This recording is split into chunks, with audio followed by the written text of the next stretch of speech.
step away from all I want. My name is David Sebastien, and I live in Rancho Cordova, California. The population is 60,524 people. 12.9% of my community lives below the poverty level.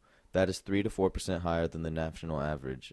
This is what poverty looks like in my neighborhood.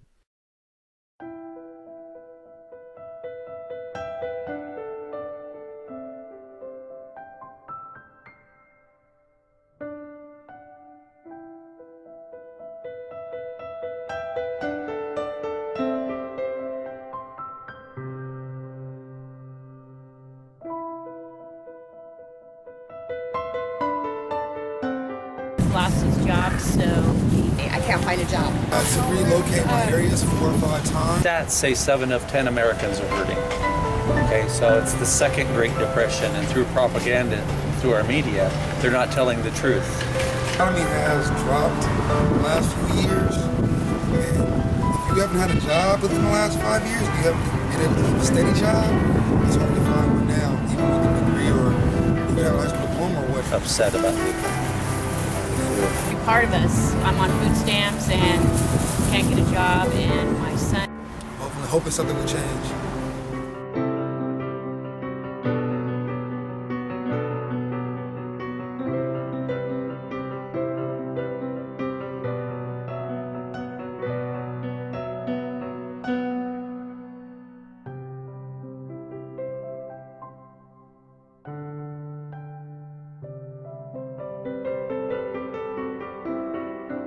The average person just, it's on this last few years with the economy going to heck, well, we're getting a lot of people that never been to a food block in their lives.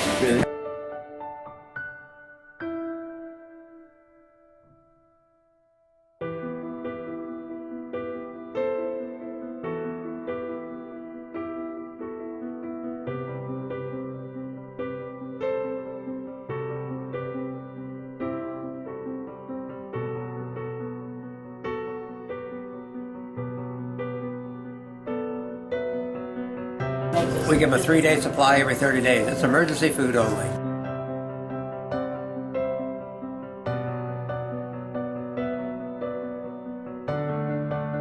It's supposed to come every 30 days. Yeah. They come before 30 days, they get emergency food. Yeah. Not much.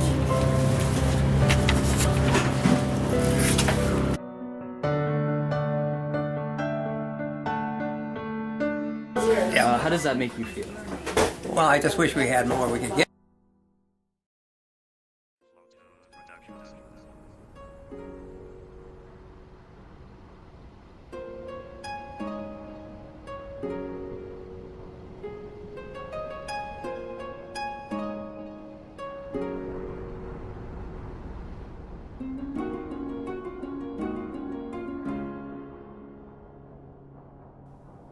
And I told him open his eyes to his dreams. The world's really not as bad as it seems to be. And you know what he turned around and told me? Kid, I can't have a dream. This land is part of me, trapped here in poverty. And now I'm stuck here never dreaming properly. And then it hit me, life's not a splendid thing when your stomach growls and never sings.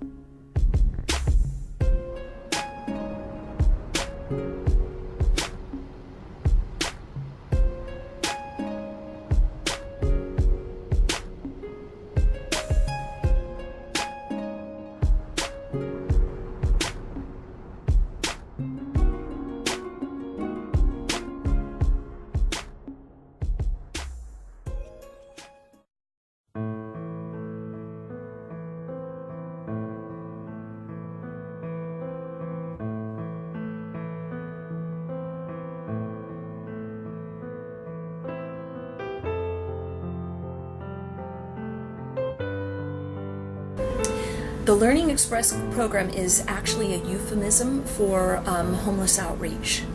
And so we watch over students that meet eligibility criteria for homelessness.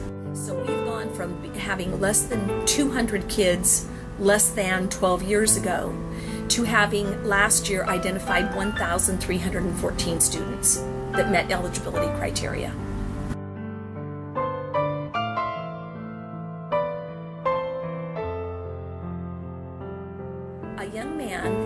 was gathering socks and gloves in his neighborhood. His name is Ryan Lundquist, and he is the one that gathered friends together to create a program or a club, an effort, if you will, called Project 680.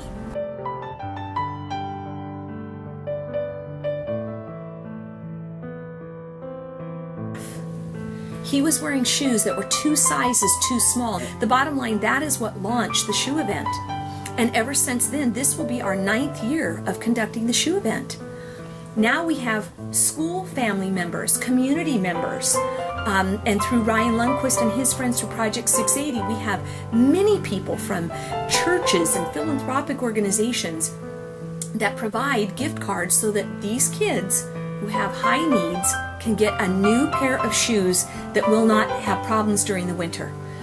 So I just want to show you, this is an elementary child shoe that's completely separated, and so water gets underneath. And then finally, this one was this student.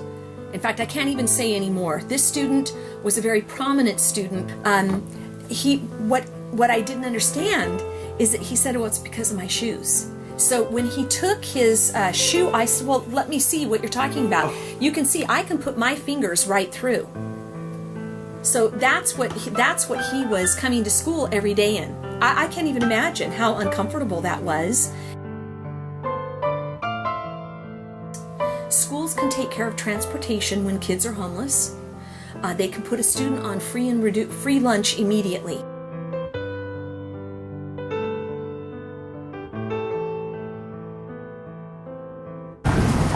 We're all just a step away from poverty. Anybody can do it, just don't get sucked into the black hole.